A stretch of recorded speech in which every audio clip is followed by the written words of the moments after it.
Welcome to the All Access Podcast from the experts at Tevis. Each episode, we'll talk about technology topics, trends, or solutions that manufacturers need to know in today's rapidly evolving times. Sit back, enjoy the discussion, and let us know what you think.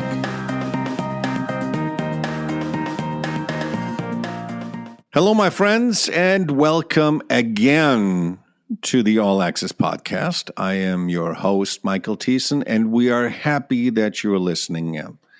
You know what? Every single time when we get on the air and we're doing these kind of segments, we're always super excited because the people that come on this particular podcast are really the reason of why you are joining us and why you're listening us. And today is going to be no different. But instead of looking at mold and dye and looking at that industry, we're going to pivot today a little bit. And we're looking at the other big industry that we have in Michigan, or should I say in the world, that is really engulfing a lot of the manufacturing that is out there. And the industry that I'm talking about and that we're going to reference today and doing a little bit of a deeper dive into it is the aerospace industry. And we have done a little bit before looking at aerospace industry over the many different segments that we've done. But I think today is going to be an interesting conversation with one of our dear friends that we've had on actually before on about a year or so ago. And we're going to ask him some questions on how the industry is really doing, especially here in Michigan, looking at our surrounding states there as well. And so this is going to be an interesting conversation. I think you're going to love what we have in store there for you. The person that we're talking to is Tony Vernaci. He is from the AIAM Association, or it's otherwise the Aerospace Industry Association of Michigan. And he really is one of those pioneers in Michigan that is really passionate about this industry and is trying to push this forward here in Michigan, and really is turning a lot of our business leaders' heads that they should be looking towards this particular industry. So we are excited to have Tony on, especially because there's so much buzz about the industry. So first and foremost, Tony, we'd love to have you back on again. Thank you for joining us. Yeah, thank you, Michael. It's always, anytime you and I bump into each other any place, it's always a great conversation and truly an honor and a privilege to be here on the podcast with you on a topic that I love talking about. You know what? You and I are very passionate about this industry because we really are recognizing the potential and the power and the future that this particular industry brings to the manufacturing industry, I think in the entire U.S., but focusing on Michigan here. Of course. Yeah, it is. And like we've talked about before, this is not something new. I mean, the aerospace industry has been, a main part of our economy since World War II. Yeah. And, when the war was over and, the B-24 bomber production ended, the industry didn't stop there. It continued to grow. But obviously, automotive has been the dominant industry here in our state for 100 years. So it just kind of flourished in the shadows of automotive, but it didn't go anywhere. Companies are still making big investments here in the state for the industry. So it's a big opportunity for the state because of the disruption going on in automotive right now. Yeah. All of the uncertainty and what, is happening with electric. It's a difficult situation for some companies because they've made investments for electric and the demand doesn't seem to be following like people had hoped. But the good thing is the aerospace industry is not going away. There's technology changes there, but not like what we see going on in automotive. So it's a Right. great opportunity for companies in the state. Absolutely. And you mentioned already, the automotive industry is a little bit in a slump right now with the changeover for electric vehicle and not quite sure which direction they're going to be going. Also, of course, foreign factors are playing into the roles there as well. Mm-hmm. And so therefore, companies are looking at potentially diversifying. We have seen with our own eyes that there are quite a few companies that before were just automotive, mold, die, those kind of guys. But what you always said really still sticks in my head, and you always said it does not matter if you're automotive or whatever. You have the same machines, you have the same capabilities and know-how and experience. All what you need to do is apply it for a different genre. And have you seen this kind of trend happening over the last year? I know we've talked about a year ago, and where you see some companies switch over. How did you see that over this past year? Did more and more companies come up to you and say, "Hey, listen, Tony, we need to diversify. We need to do other things. Can you help us get us into the aerospace sector?" Yeah, absolutely. I mean, without question, we just continue to get companies that come to us and, they maybe have a little bit of aerospace or not any, and they want to grow and expand into the industry and diversify, which is a smart move. We do that with our own personal investments, right? And so that is a very smart move. But what we have recognized is companies sometimes have the perception that if they get their quality certification in the industry, it's called AS 9100, that they're good to go.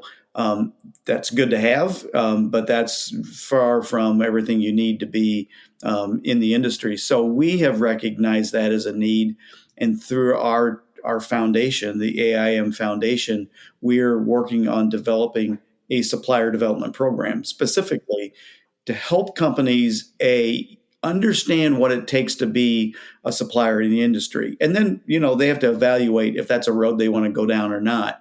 If they do want to go down that path, then providing them with the information that they need, what they need to do to be successful in the industry, because it is more than a quality certification.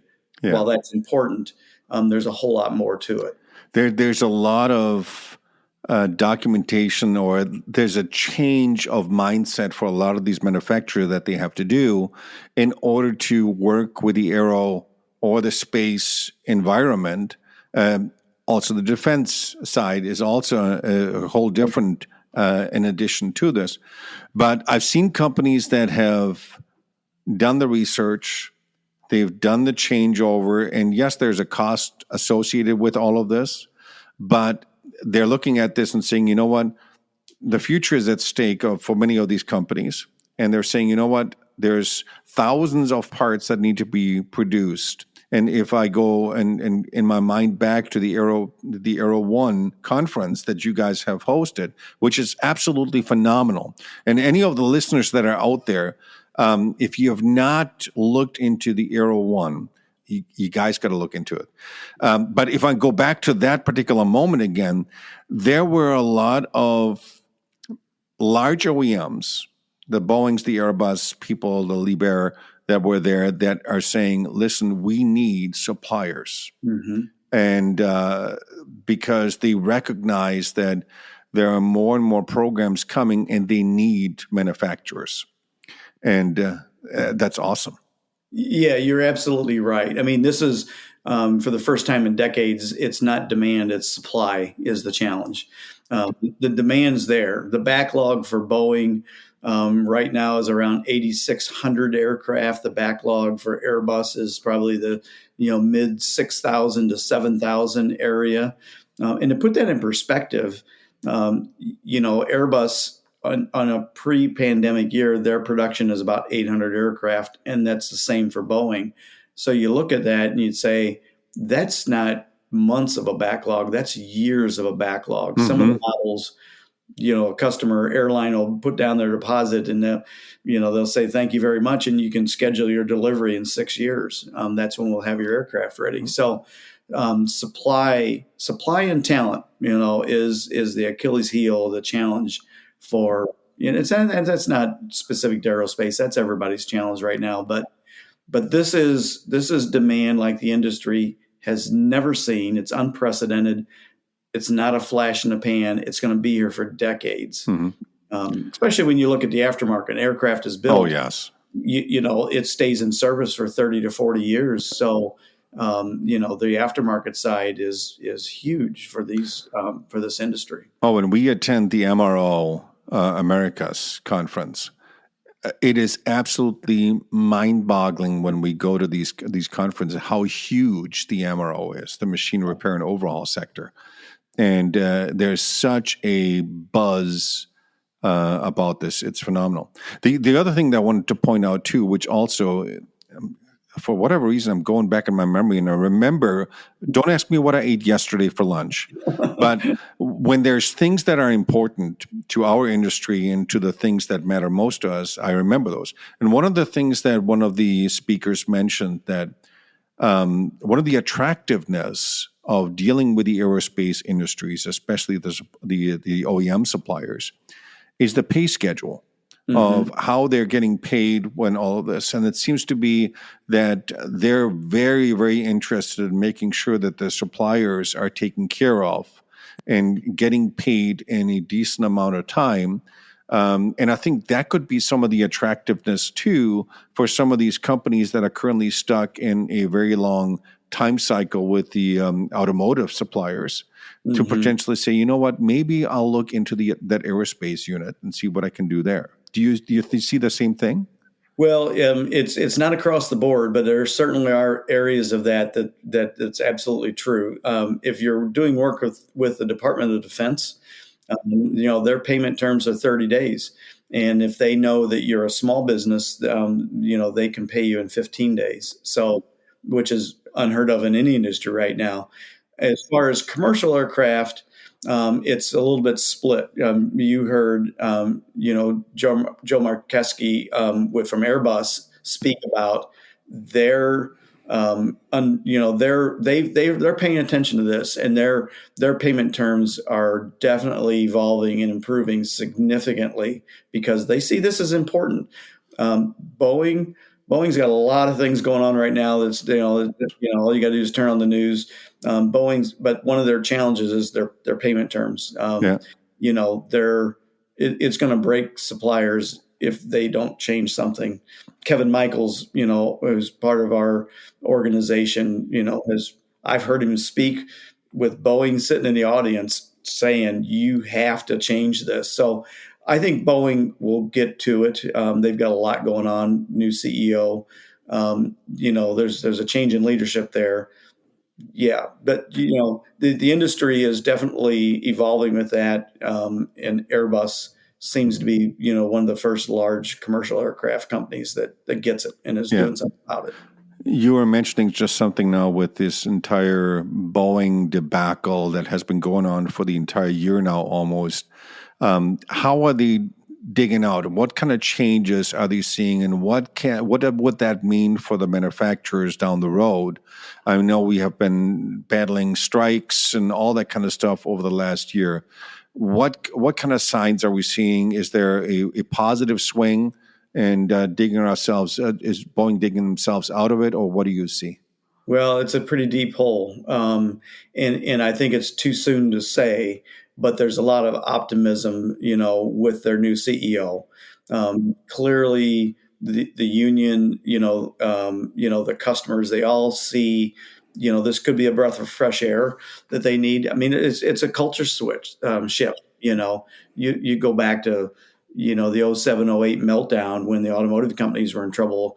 And a guy we all know, Alan Mulally, came in from Boeing to Ford Motor Company. He changed the culture.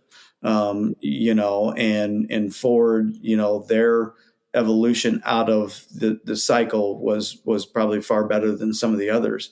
So it's a culture shift. They've got a lot to work on.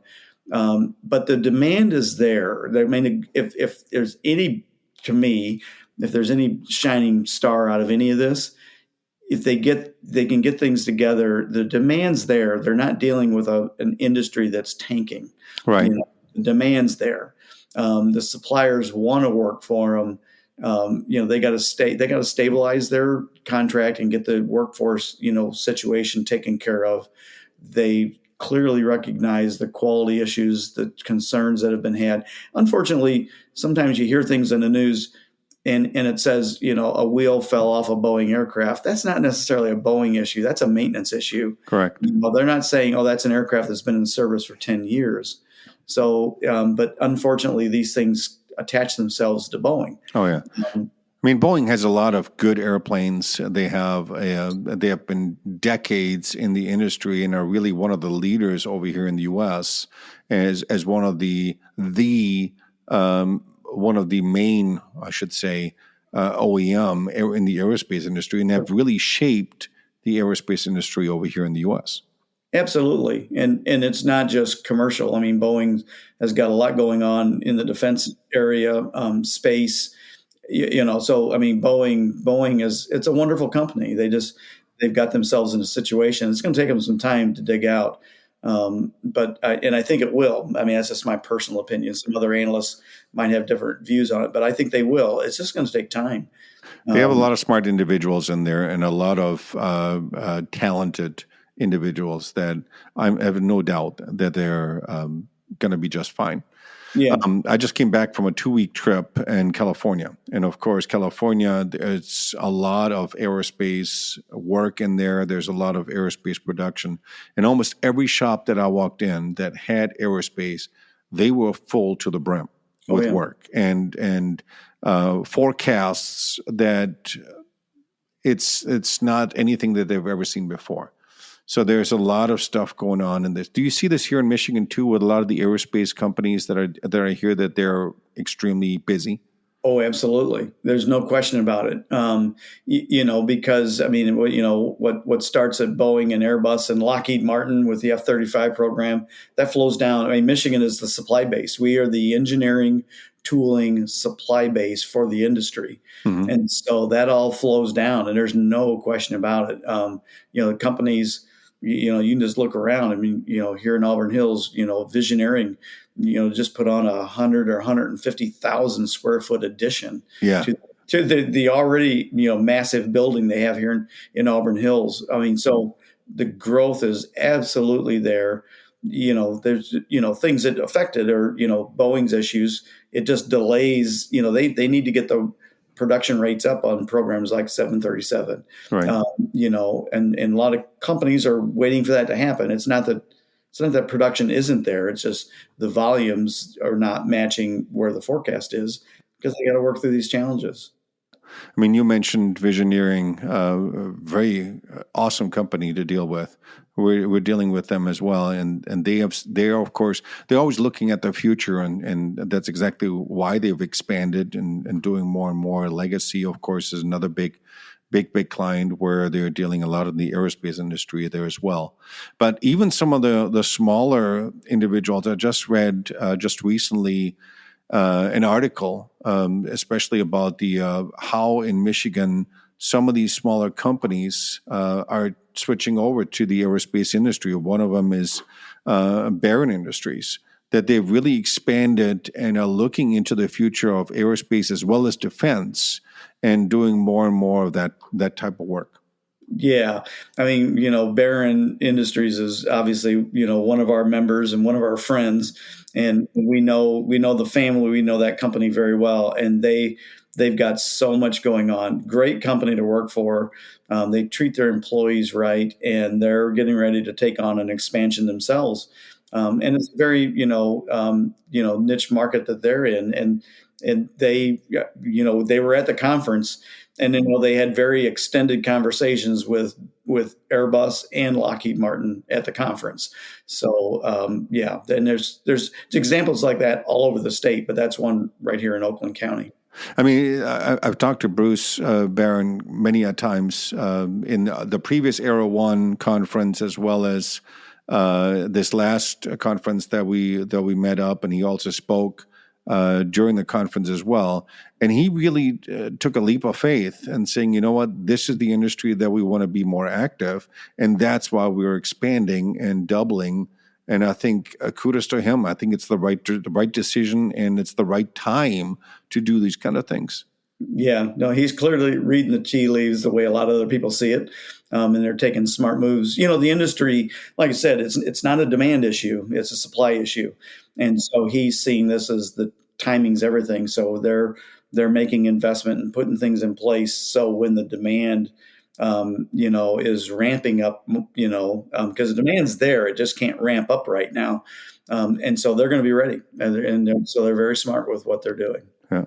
And the aerospace, I mentioned that before, is very dear to my heart. I mean, when I started off in the industry, and many people don't know this, I actually started off in the aerospace sector. I went to college, went to Ryerson.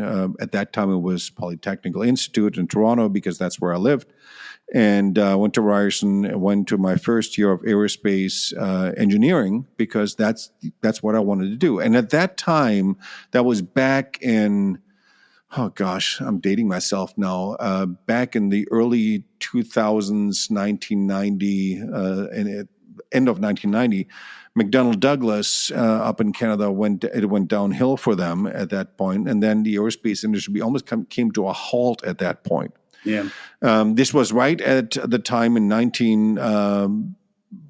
1990s that I moved with my family to Grand Rapids, and I continued on with my studies. Unfortunately, at that time, aerospace was not a big topic in the schools and all of those kind of things. So I switched then from my aerospace major to the automotive sector, and then went down this. So that's why the aerospace is really near and dear to my heart, because this is an area that I wanted to be active in. I wanted to be in the aerospace. And of course, as a young kid, who doesn't want to fly? That's right. And when I saw Richard DeVos at your AeroOne conference and seeing what he has put together with that Aerospace Academy in the Grand Rapids area, and seeing the proteges that came out of this that spoke at the conference as well, these young individuals that at an early age, they're saying, I want to be associated with the aerospace industry. And if I think back, these kids are what, 15 years old? Yeah, high school age, that they're saying, you know what, I want to be active in the aerospace industry, if that means flying, if this means working on an aircraft or whatever. But putting this together and seeing how they started off in this very small building and now having this beautiful, future-oriented building available, it's just absolutely fantastic. Yeah, no, that's a man. His personal passion. I mean, he's a pilot. Fixed wing and rotorcraft. Dick's a pilot, but he is invested in that community, and he's investing in the talent. The old saying of "put your money where your mouth is." He's doing it, and his company and family are behind it all the way. And it is one of the jewels in the state, that the West Michigan Aviation Academy. If you haven't seen it, you should. We're a supporter of theirs because we believe in what they're doing, and we're even taking it a step earlier. We have a competition that's actually wrapping up this Saturday. We call it the Michigan Girls Future Flight Challenge. So Yes. This is our third year. It's a competition, a month-long competition for 4th through 8th grade girls. Mm-hmm. And they've been working on a project for the last month. Their presentations are this Saturday. They're given a problem. Here's an issue: forest fires, detecting trash in the ocean, whatever it might be. And they have to come up with what might be a flight solution to address the issue. And so they're presenting to a panel of judges. I get to be privileged of doing that this Saturday. But we're going upstream even of high school to say, let's help these students understand what the industry is about and what a career might look like, so we can start helping them through their thought process and their educational journey. I think that is needed. Just taking the correlation between the automotive sector and all of this. I mean, if I look back in my days when I was in high school, we had shop class, we had all of those things. If you look now in high schools, they're no longer there. Those shop classes, I mean, there's a few high schools here and there that have reinvested back into this again, that have got a machine and all that kind of stuff, which I commend them for it. Mm-hmm. Because the situation that we are in the manufacturing industry that we're running into is we can't find enough expertise and young individuals that want to work in that environment.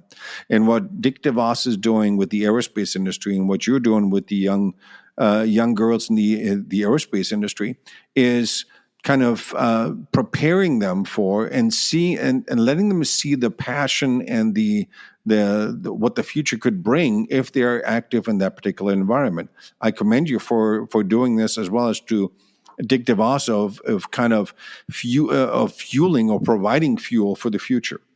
You have to seed that talent pipeline. Everybody wants to stand, at the university door on graduation day and hand out applications and think they're going to, those days are gone, so you have to get upstream. There are, we talk about the West Michigan Aviation Academy. Also, in Macomb County, there's Stevenson High School, and we had a young lady, she was on the student panel at the conference this year from Stevenson.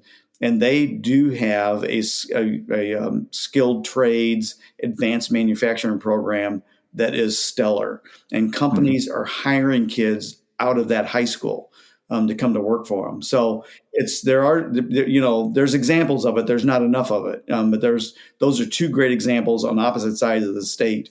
But you even look, you go into the Upper Peninsula. Michigan Tech, we all downstate, we all know of Michigan Tech, but we don't know about Michigan Tech. And what a tremendous university that is. And they, in the fall of 2025, are begin offering an aerospace major because they've had a aerospace minor for years, but now they're expanding to offer an aerospace major because they recognize this industry is the direction where we need to be training our talent. Many people don't realize that the UP, the other side of Michigan, as many people would say, they're very active when it comes to aerospace. There's a lot of aerospace companies that are up there. Oh, don't get me going. I mean, I am blown away every time I go up there. The talent, the technology, and the can-do attitude with people and the companies in the UP. It's not a place for everybody. You've got to like certain climates to live there. But the people that live there, they live there because that's where they want to raise their family. That's where they want to run their business, and they figure it out. And it's either Brad King and Orbion, building thrusters or satellites, or Brad McPhee and Rapid River, doing some amazing composite work, or our friend Goody at Northern Wings, that's, he's managing the supply chain for a lot of aerospace programs. It's all over the UP, and it's all over our state, and that's what we get excited about.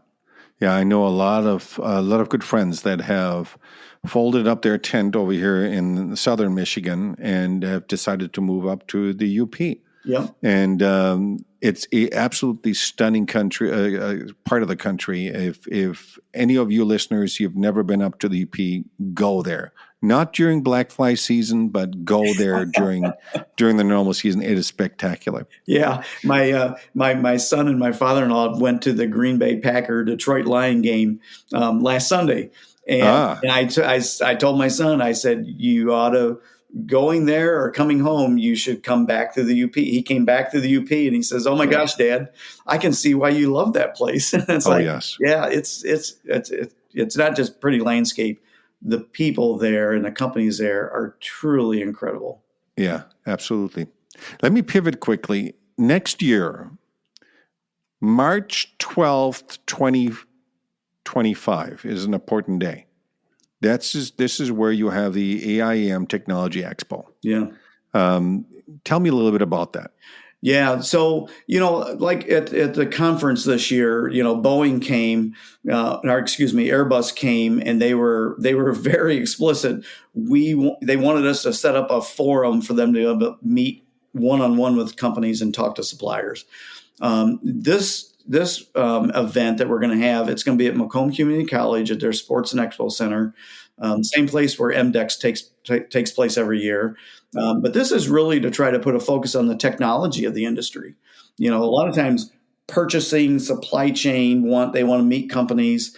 But this is, we are bringing together the engineering community to meet some of the best technology that the industry has to offer here in the state. And so we'll have space for up to 50 exhibitors. We'll have one or two speakers during the day, but it's a full day. It's an expo, and it's something that we feel is important because, companies like those up in the UP are so technology based.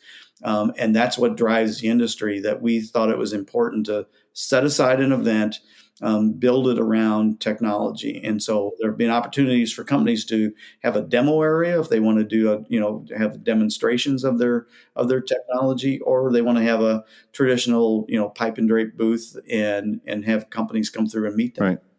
I know you and I have to talk about that, and we're going to do that another time because, we over here at Tebbis, we're very big believers when it comes to the aerospace and doing something like this. So we want to be a part of that, and we'll talk about a little bit later about this.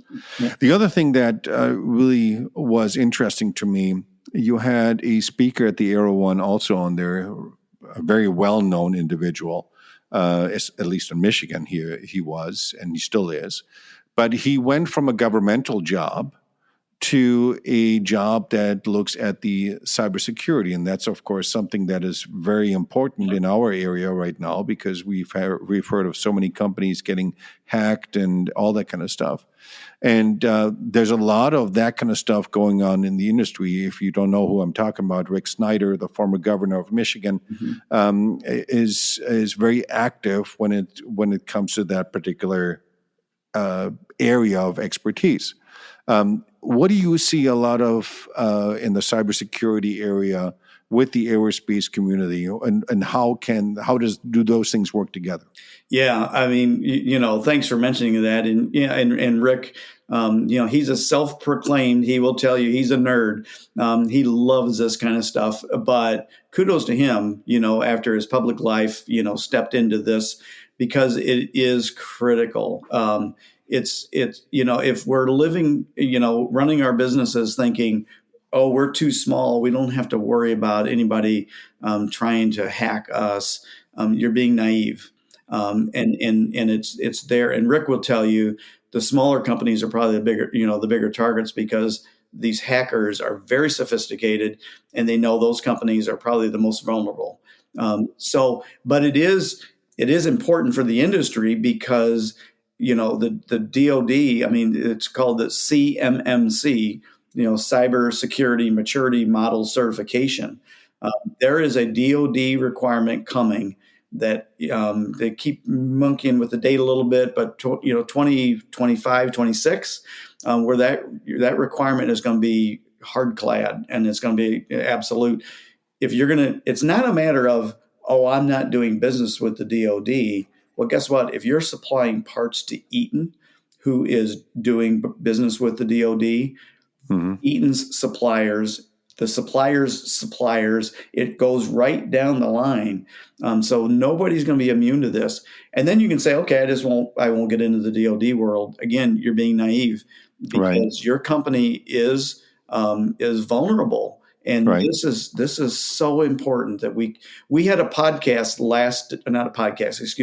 webinar last December. Rick was on the panel. We did it. We broadcast it live from Ann Arbor, and we had a company on the panel that had just gone through a cyber breach. And I'm telling you, it would make the hair stand on your arms. It's just like you're sleeping in your house and you realize somebody has broken in and they're in the house.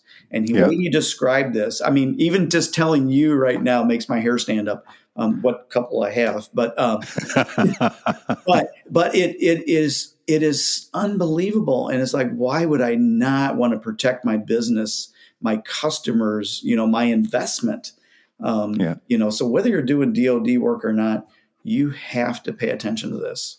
Yeah, we tried from the All Access podcast. We tried to reach out to Rick Snyder and his team because we wanted to give them a platform too to reach out to more and more companies over here, because we also believe that this is a very, very serious topic that companies and small companies need to look into.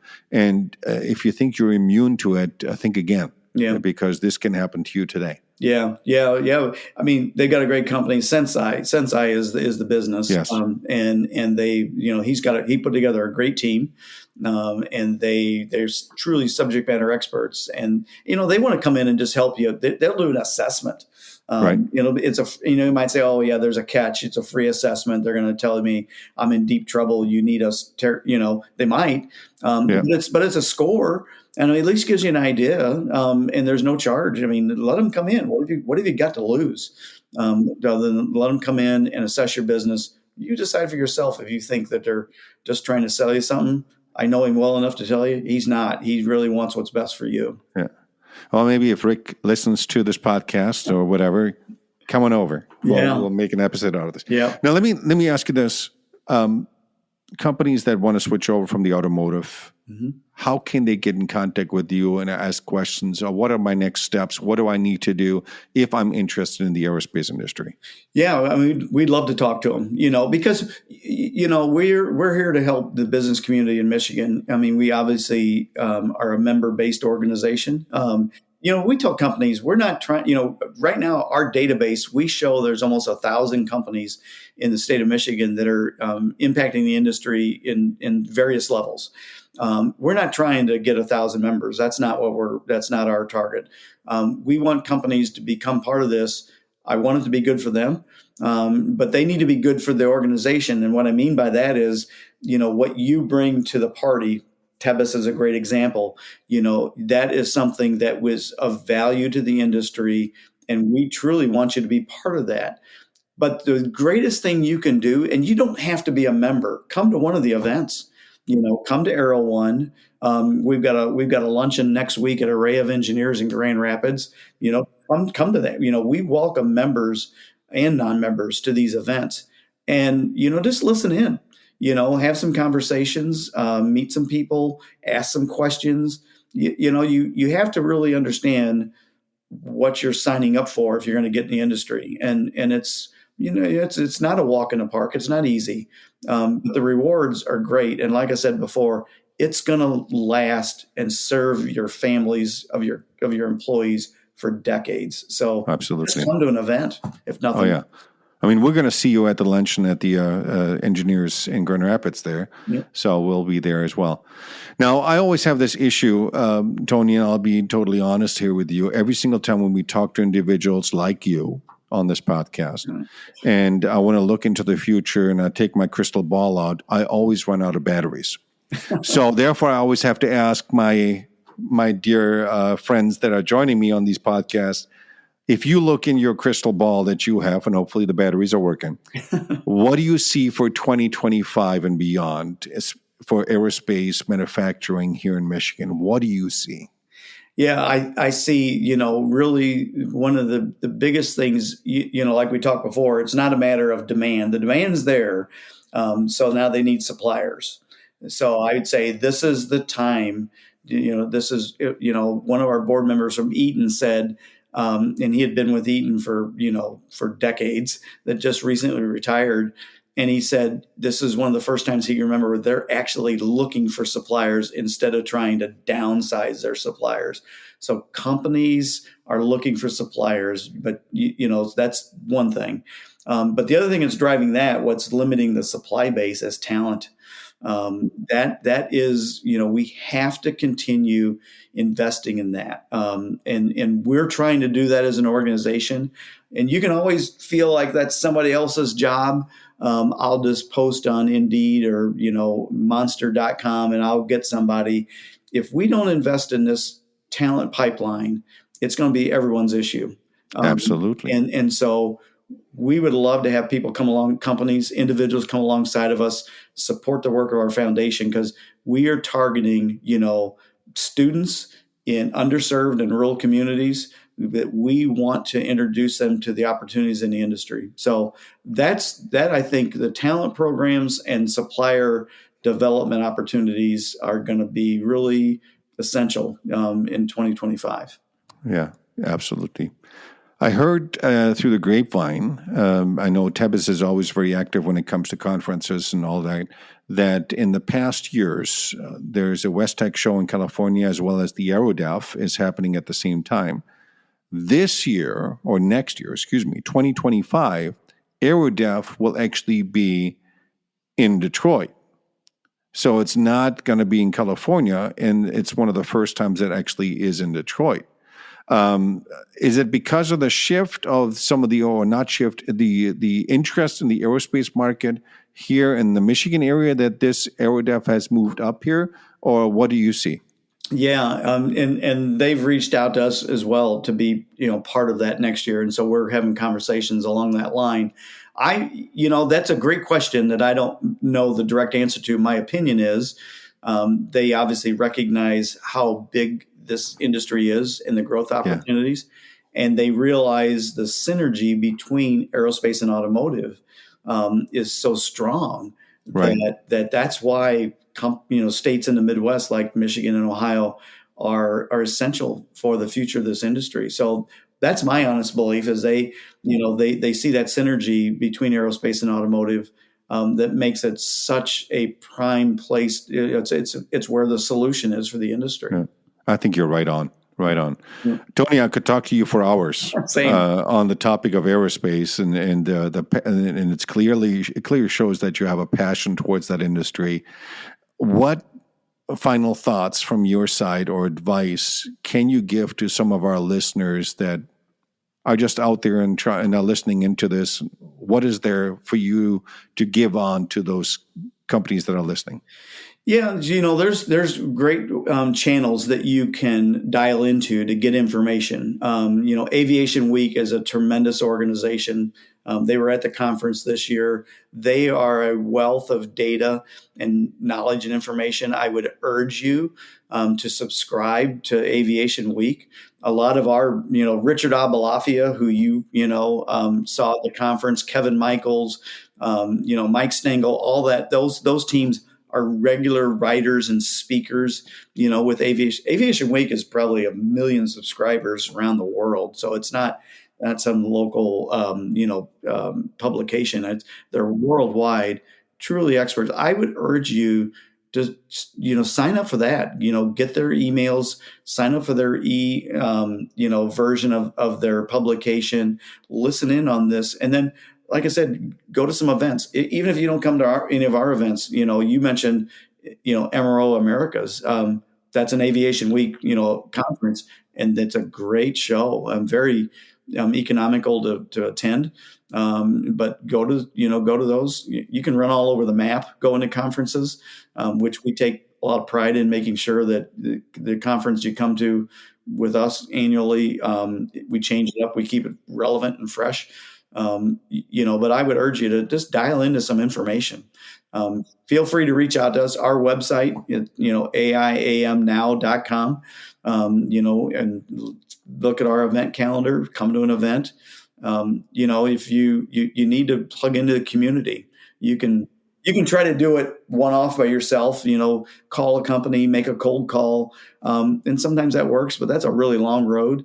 You need to plug into a community of information and like-minded individuals. Oh, and dial into your friends. I mean, all the people that we've met at the AIAM and the conference, they're warm. They want to work with you. They listen to your stories.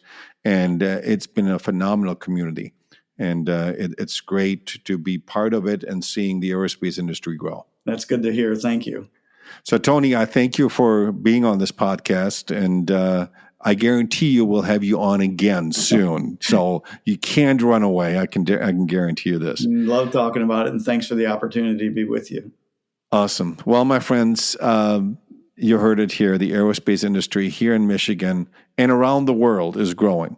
And you can be part of this movement, and you can be part of this. You have to look at your business, and it is a future-oriented industry, and it's not going away. And suppliers are needed, manufacturers are needed, talent is needed, youngsters are needed, and the aerospace industry can provide this. Get in touch with Tony at AIAM. Connect with them. Connect with the friends that are within the community there, and see what can this do. I mean, you have a responsibility to your employees to make sure that they have work, that they can put bread on their table, and maybe the aerospace industry can give you that alternative of looking elsewhere. If you want to get in touch with us over here at Tebis, and we encourage this as well, because obviously we're also a very big player when it comes to the aerospace industry and that side too. Reach out to us. We can definitely help you in the right direction there as well. If there are some ideas or topics or some thoughts, get with us as well as on the via email, marketing@tebisusa.com. Well, with that said, I wish you guys all the best. Hopefully this episode was interesting to all of you. And there's some very interesting things happening on the Tebis side with the aerospace. So listen up to some of the buzz that you hear, and we'll be in touch with you shortly. Well, my friends, until next time, thank you so much for listening. Bye-bye. Thank you for joining this episode of All Access. Please leave a comment or review with your feedback or what you'd like to hear in future episodes. To learn more about manufacturing technology solutions and Tebis's capabilities, visit our website at Tebis. That's TEBIS.com.